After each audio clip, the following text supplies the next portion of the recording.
Hello, good morning to you. Welcome to Business. Do not borrow to spend on luxury, but rather invest towards a secured future. That's an advice coming from outgoing Managing Director of Cal Bank, Frank Edu Jr., who takes a bow from office officially on Tuesday after 30 delivering his last address at the Thanksgiving service at the bank's headquarters here in Accra. Mr. Edu Jr., however, says he would avail himself to mentor and guide the youth in the banking sector. Cal Bank is blessed with a lot of young, impressionable, ambitious, and somewhat impatient young talents. I therefore thought that I'd use the occasion of my last official remarks to my team before you officially become Oredu's team to give the young a short piece of advice so that your little light will also shine. I see the way lots of you want to belong, and therefore you go to all lengths to belong. I see those who would borrow money to take their families to Dubai, US, wherever, because others are doing it. If you can afford it, it's fine. But if you can't, don't borrow to go and have fun. You must rather invest.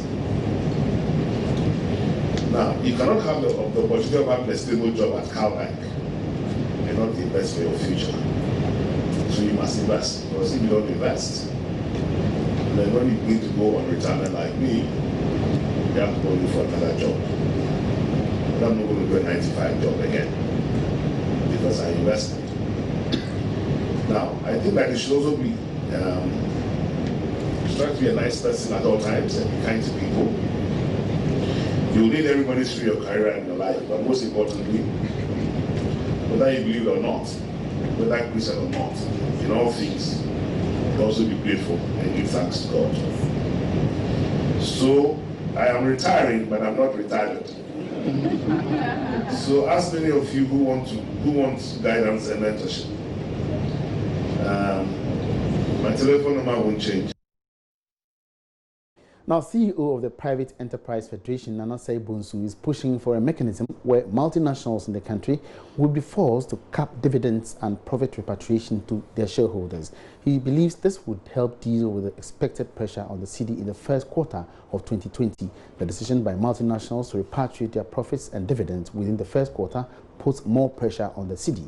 CEO of the Federation maintains if this option is strictly enforced by the Bank of Ghana, it could help manage the pressure on the local currency. Every first quarter, when foreign investors are repatriating their profit home, there's a gyration. So what do? Sit down, talk to the businesses, those that are repatriating profit.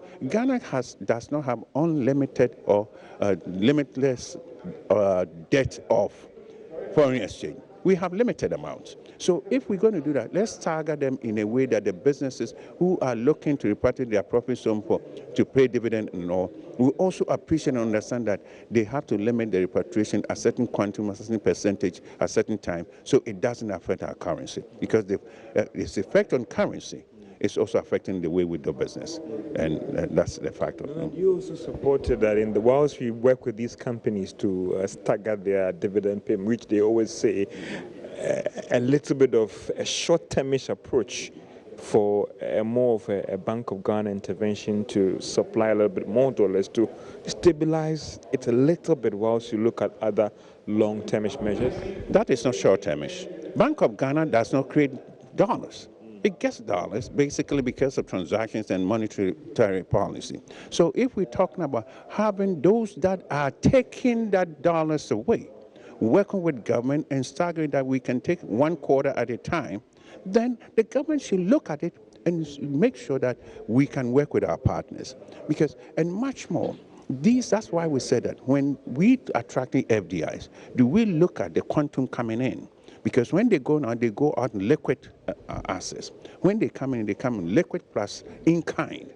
How do we monetize the in-kind for them to repatriate that profit home? Those are kind of discussions we have to make. As much as and as long as we're trying to attract FDIs, let's look at the whole ball of wax. Let me give an example. Ethiopia, attracting a whole range of FDIs. They're putting that FDI investment into products that are exportable.